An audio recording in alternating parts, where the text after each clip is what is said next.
Making It Personal with Bishop William Joensen on Iowa Catholic Radio and iowacatholicradio.com. Welcome to Making It Personal with Bishop Joensen. I'm Kelly Mesher-Collins with the Diocese of Des Moines. On today's show, we're visiting with Ed Origer of St. John Parish in Adel. While vacationing with his wife Patty in Luxembourg, they discovered one of Ed's ancestors, Monsignor Jean Origer, was a highly influential priest who was eventually arrested by the Nazi regime and killed in a concentration camp. He's going to tell us all about it in the next segment. But before we get to today's interview, let's find out what's on the Bishop's mind. Good morning, Kelly. Good morning. Transparency, this is being pre-recorded, but here we are in the Christmas season. It's a kind of a unique Christmas season, and I don't know, did you have travels in the midst of all of this, or just being with family, you and Jason? I went to Carroll. We went to the Greater Metropolitan Carroll. Yeah. Yes, right. Ankeny, okay. Quad Cities. Okay, beautiful. Not too far. We enjoyed the full 4 weeks of Advent, but it has an interesting ripple effect for the Christmas season, and so the Christmas season is kind of strange, in that, we celebrate Christmas, then on Friday, the Feast of the Holy Family, which is usually celebrated on a Sunday. Mm-hmm. And then, of course, January 1st, Mary, the Mother of God. That's right. I was blessed to be born on that day, feast day. December 30th, 1977. Belated happy birthday. It's like every See, now we know your age. Okay. That's right. Yeah, all right. Well, good. I'm not young. Yes, you are. Yes, you are. And then the Feast of the Epiphany. And then the very next day, Monday, the Baptism of the Lord. And boom. Christmas season's over. Mm-hmm. So, it's like, okay, well, so we better maximize our opportunities here. Mm-hmm. But looking forward to Epiphany this coming Sunday. I was able to go to Pittsburgh, celebrate a wedding. I was actually just praying with them, and other priests were present too. Family Iraqi War I refugees who moved to eastern Iowa, and so to be witnessing there. And then today, as we broadcast, the Region 9 bishops are beginning their annual retreat at the Prince of Peace Abbey, the Benedictine Abbey. So much needed spiritual renewal and refreshment. It is a blessing that is afforded us to do that. Father Brett Brannon is going to be our spiritual director for that and our retreat master as well. So, the mink bishops, as they say, Missouri, Iowa, Nebraska, Kansas, of those dioceses.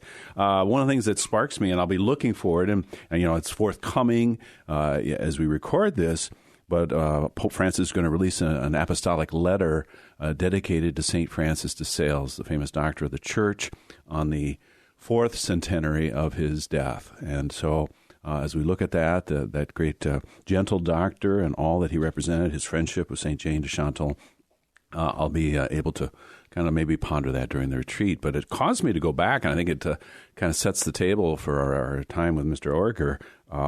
In 1923, Pius XI released an apostolic letter, also dedicated to St. Francis de Sales, Rerum Omnium Perturbationem, the disorder of all things. And so coming off World War I, and speaking of the evil that afflicts human hearts, mm-hmm. and at the source of all things, the war that they've just experienced and dissensions, the dissolving forces in social life and international relations, maybe not the most ecumenically, sensitive in a way, but looking for the ways in which the message of St. Francis de Sales, discovering his life a model of sanctity, not gloomy and austere, but amiable and friendly with all, the conversations wisdom that he enjoyed, and the virtues and meekness of heart.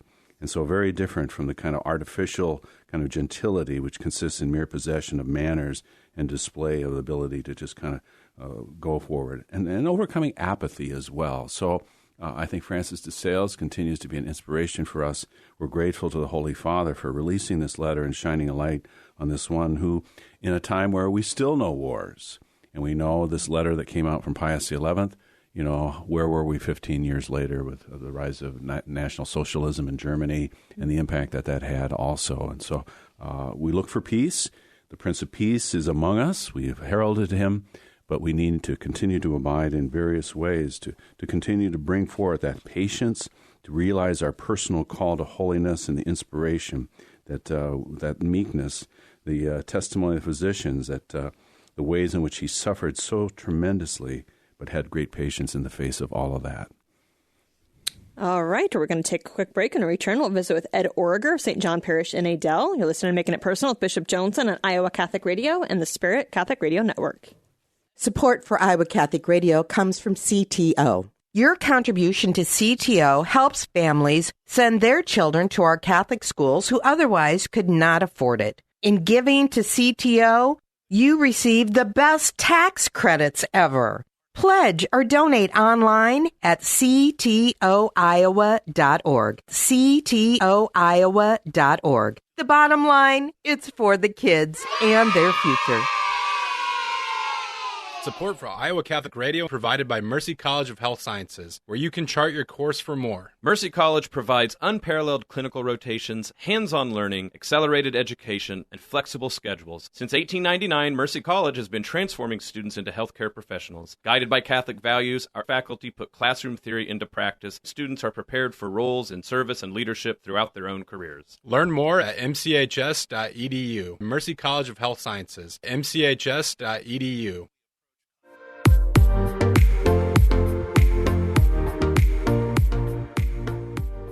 Welcome back to Making It Personal with Bishop Joensen. We are visiting with Ed Origer of St. John Parish in Adel. While vacationing with his wife Patty earlier this fall in Luxembourg, they discovered one of Ed's ancestors, Monsignor Jean Origer, was a highly influential priest who was eventually arrested by the Nazi regime and killed in a concentration camp. He's going to tell us all about it. So this is going to be kind of an original story we're unfolding here. This is not something, that is told in too many venues. But Mr. Origer, Ed, it's a delight to have you on. Your wife Patty is familiar to this show, Making It Personal, as she oversees disability ministries in the Diocese of Des Moines, too. And so we had her, I think, maybe 2 months ago, and a great woman, and all that she was doing. That kind of was the occasion for us to more personally connect, even though we'd met each other before in Sheraton, to be there. I almost said Clarinda, Sheraton, excuse me. And we had a kind of a mass where persons with disabilities would feel comfortable. But then there was a big bike ride down to Derby on that trail there. Well, that's true, and that's where we got to talking about this incident, that we uncovered. Patty and I had an opportunity to go to Europe. It was on our bucket list.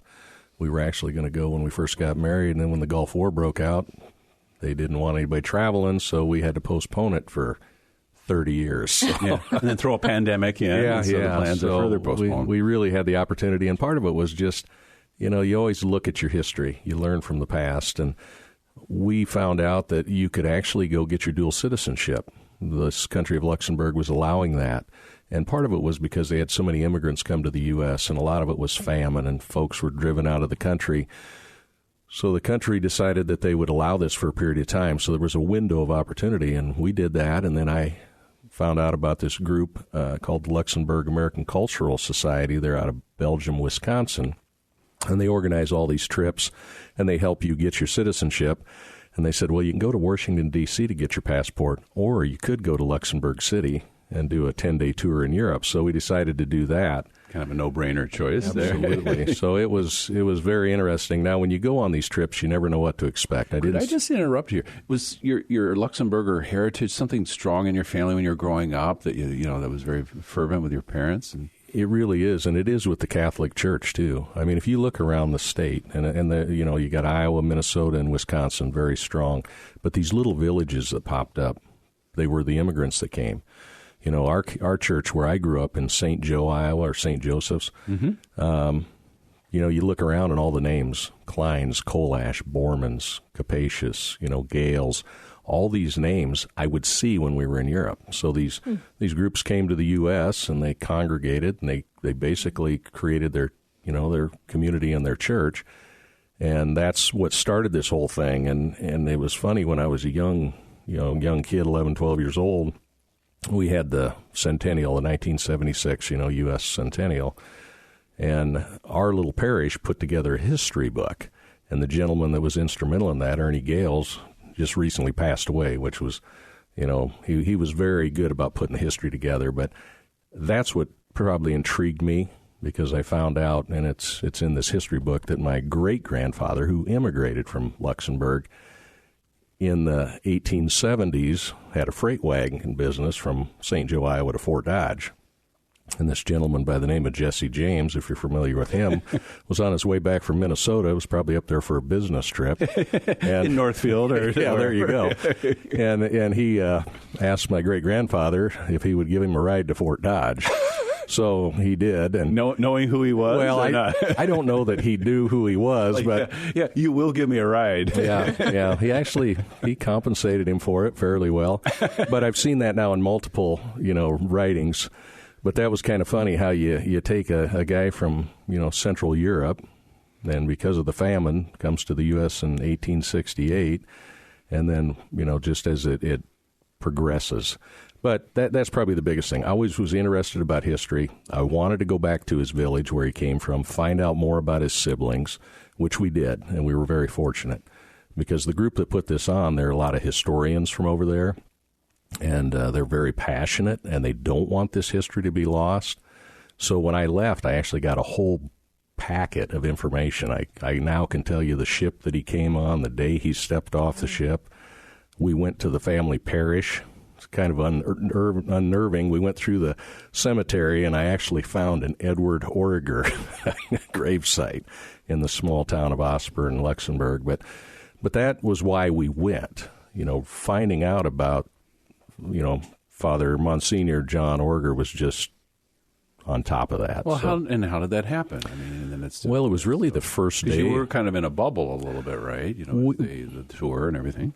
We were, and the gentleman that was kind of the key, his name was Guy Dockendorf. Well, and it's pronounced Guy, but it's spelled G-U-I, so I always joked with him. I said, Guy, you were the guy. Every place we went, everybody knew Guy.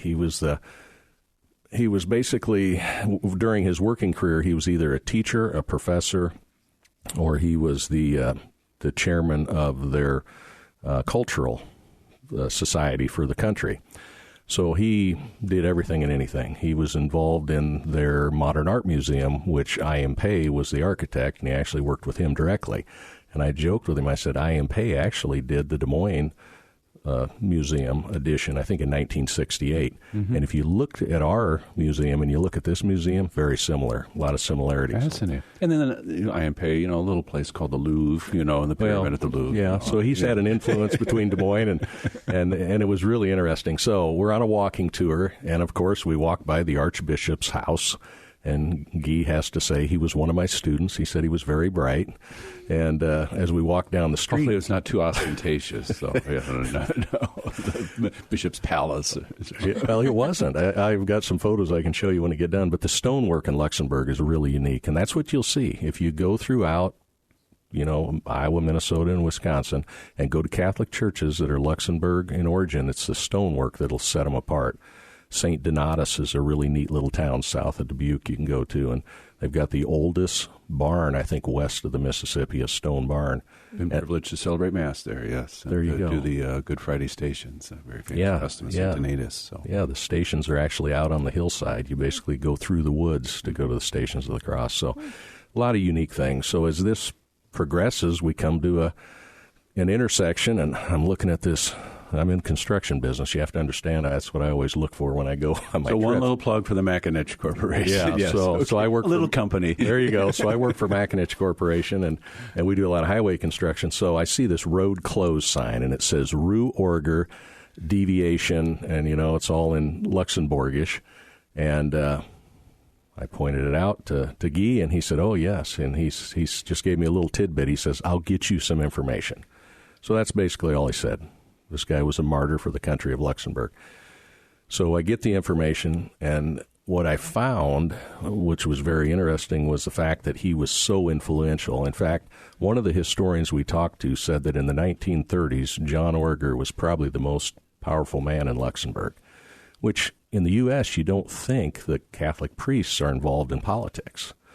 But he was actually a member of Parliament. And not only that, he was the head of their right-wing party.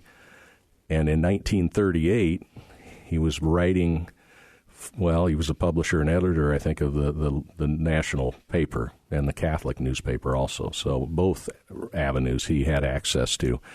And he could see what was going on in Germany. And you have to understand, Luxembourg is a very small country. East to west, it's about 30, 35 miles. Oh my gosh. North to south, it's only about 65 miles. So... you can drive 15 minutes and be in 2 or 3 different countries. It's such a small country. Well, with what was going on with the Nazi Party and Adolf Hitler, he could see what was coming. So he started writing, basically articles denouncing it. And he was a liaison between the Pope. I mean, if you look at all of the different titles that he held, he was the guy.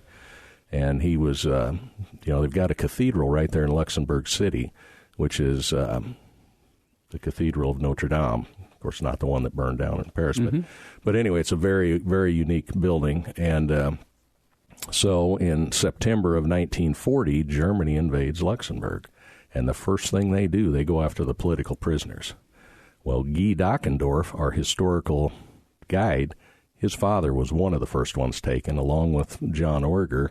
And then there was another gentleman that we met, his father. So these three guys were all taken. And like Guy said, if you were a young man, maybe you were going to survive, because it was all forced labor. But if you were an old man, and Jean Origer was 65 years old, it was a death sentence. There was no way they were coming out.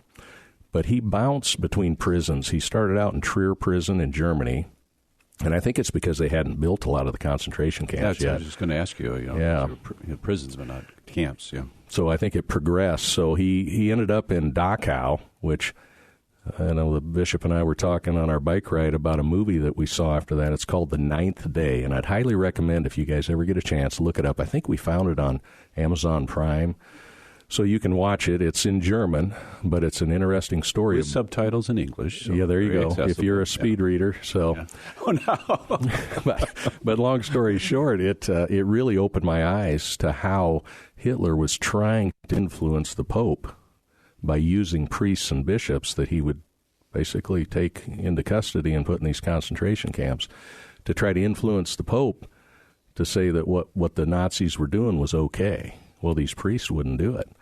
And this one particular priest, it tells his whole story, and he goes back to Luxembourg City for 9 days because his mother died. And they tell him, if you don't come back, we're going to execute a large population of the priests that were in Dachau. So he basically freely goes back after he was released. So it's quite a story. And the movie, which is, a little bit of fictionalization based on the historical, but just as Hitler himself had been in seminary, the Nazi officer had himself a seminarian, so very cunning, the evil of the way in which he pitches this and tries to, persuade the priest to forsake his people and to capitulate in a way. So, I mean, the brilliant test of conscience and sifting through that. So I with you, commend the movie The Ninth Block to our listeners. Yeah, it's really very moving. And what really made this personal to me was... The Ninth Day, excuse me. The Ninth Day. Excuse me. Well, and, Kelly and I had the opportunity to do an hour-and-a-half interview with the two gentlemen, and they're a wealth of knowledge, and that's probably the biggest thing that I don't think they ever want this to be lost. They even kind of chastised us a little bit for some of our history that people try to remove, with some of the Civil War monuments that they're taking down with you, not saying any of it's right, but their whole point was you can never forget because history will repeat itself. And they had a lot of correlation with what's going on, with Russia invading, the war that's going on right now. So, and these guys lived it, both their fathers came out of concentration camps, and it was so crazy in that time period, too. And the one thing that really drove home to me, and I think you heard this, too, was they said the strongest throughout the war were the women, the mothers, because of what they had to do.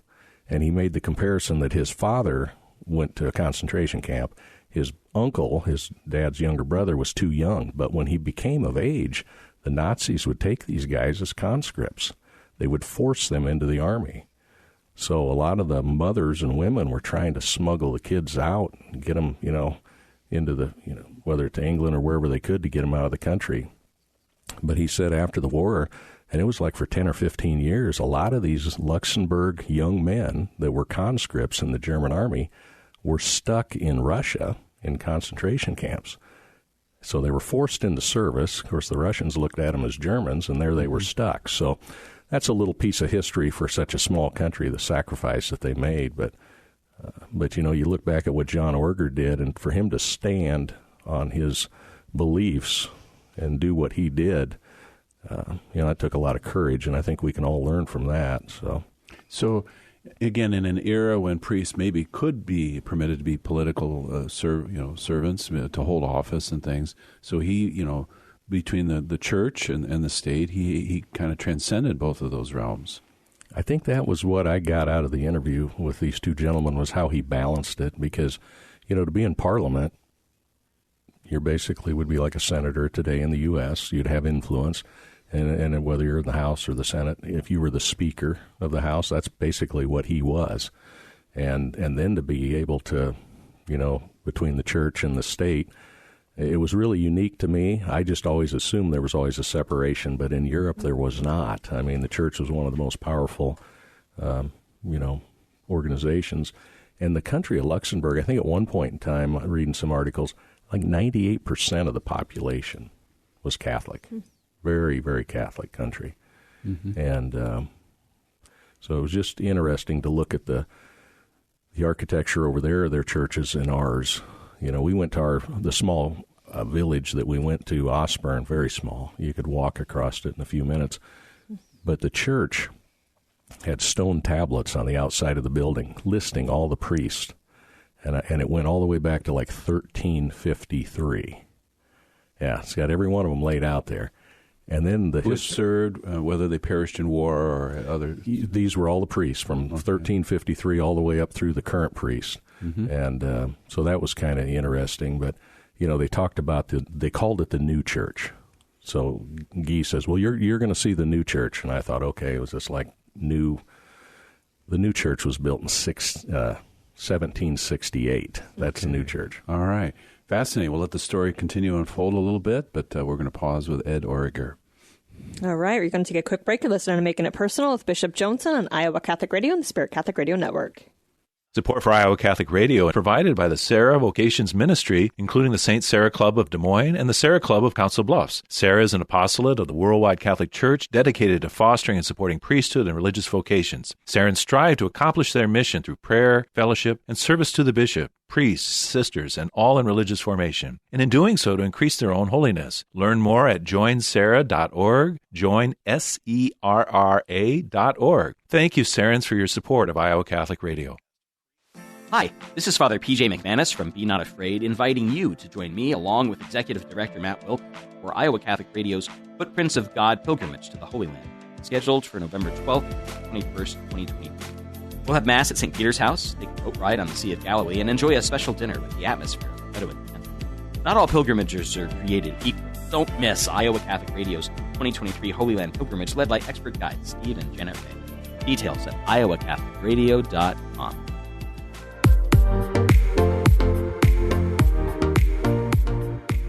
Welcome back to Making It Personal with Bishop Joensen. We are back with Ed Origer to talk about his ancestor, Monsignor Jean Origer. So you're encountering all these things. You're seeing this, historic narrative of your own relatives. And how's this impacting you and Patty, your wife, as this story's coming to light?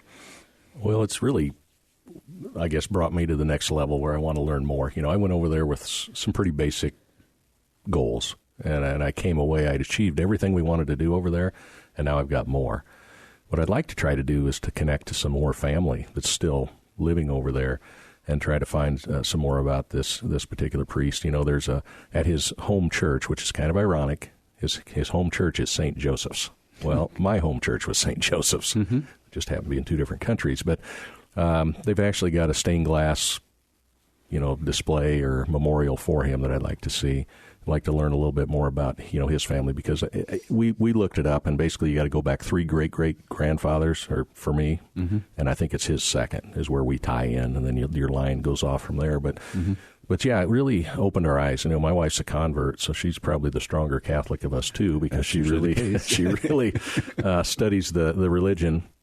So I think that's the big thing, is for us to learn more about our faith, how it evolved in this country. Mm-hmm. And citizenship, genealogical research, but this isn't just, looking back at your ancestry. This became a faith journey. Yeah, really it did, because you look at all the things that we go through in our lives, and we're kind of tied in a couple of ways. My son Jeremy, our oldest boy, he's got cerebral palsy, so he has disabilities. Well, if he would have been in Germany or Luxembourg in the 1940s, he would also been taken, because they were basically eliminating a lot of the folks with physical and intellectual disabilities. And then the Catholics were also being persecuted along with the Jews. So it really, it brings you a full circle to see how those things impact. And then famine forced my ancestors to move here. And the reason they moved here was the climate was the same. And they were farmers. So all the different connections. I mean, literally when we were over there, it was almost like we were in Iowa. I mean, the countryside looks the same. So so that's our next goal. When we go back, I want to go back to Dachau. I've never been there. I shouldn't say go back, but go. I know you've been there. And I'd like to go see, basically where he died. On the outskirts of Munich, yes. Yeah, and he spent 2 years. And, we don't know the circumstances around how he died. But yeah, to spend 2 years. There weren't gas chambers at Dachau, per se, but the people were executed or they just perished under the severe conditions. I think, a lot of it was starvation. I mean, that's what Guy Dockendorf said was when you went in, if you were an older gentleman, and Jean Origer was 65 at the time, I think when he went in. Okay. Well, I'm chasing it pretty hard too, but at the end of the day, at that point, you're not going to survive if you don't get, proper nutrition and so forth. And I think they just work you to death. So anyway, well, that's and I'm just moved to say that the heroism, the martyrdom, sometimes overtly, sometimes just in standing true to the faith. And Monsignor Jean Origer is one of those figures that we may never be canonized by the church. But ultimately, the sacrifice that was offered and the bold witness, that heritage of faith, which has been brought to our diocese, both of you natives of the Sioux City diocese, the Sioux City's gift to Des Moines, thank you. But we're concerned now. Cardinal Jean-Claude Hollerich, who is overseeing the synod, has publicly made statements that seem to undermine that tradition of the faith. The teaching about the human person and sexuality and life. So we pray that the Holy Spirit will continue to speak and transform all of us, but the people of Luxembourg and those who are leading the church in that way, that the shepherds will be shepherds after Christ's own heart and not just blowing with the winds of popularity or culture. So your story and Monsignor Jean, you've brought a Holy Bible with you. We're not going to have time to unpack that today, Ed, but thank you. And I hope you get that opportunity with Patty to go back soon and to explore ever more, what's been offered there. So thank you for the time you spent. And any last word or anything? Yeah. No, I thank you guys for giving us the opportunity to shed a little history on, Kossuth County and St. Joe, Iowa, and all the folks that, immigrated. Thank you. This has been another edition of Making It Personal with Bishop Joensen. You can hear Making It Personal with Bishop William Joensen every week on Iowa Catholic Radio and iowacatholicradio.com. Support for Iowa Catholic Radio and Making It Personal is provided by Sarah Vocations Ministry. Learn more at joinserra.org.